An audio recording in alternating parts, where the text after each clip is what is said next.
Қазавтожол, Алматы, Астана жол идеальный. Сіздерге рахмет, иә.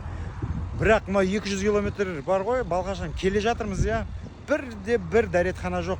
Осылардың енді не тоқтасаң анандай беседкалар сияқты отырып тамақ ішуге ғана тоқтаймын. Мынаны қараңызшы, міне мынандай мынау ағаштан селінген мынау не мынау? Туалет сыртта қараңыз, қаншама адам осы жерге келеді, міне. Осы ма? Біздің жаңа Қазақстан. Мыналарың енді ұят. Ой, анау Шымкент, Түркістан жаққа баратсаңыздар, әр жерде ақылы болсын, ақылсыз болсын, туалеттер тұр, дәретханалар бар. Ал мына жерлерде неге жоқ? Осы трассада 1200 километр Алматыдан Астанаға дейін.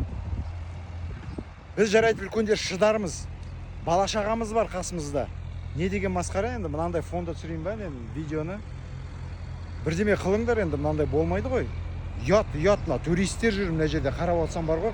Көп неше түрлі шетелдік машиналармен жүр. Келіп, мына енді туалетімізді көріп масқара болып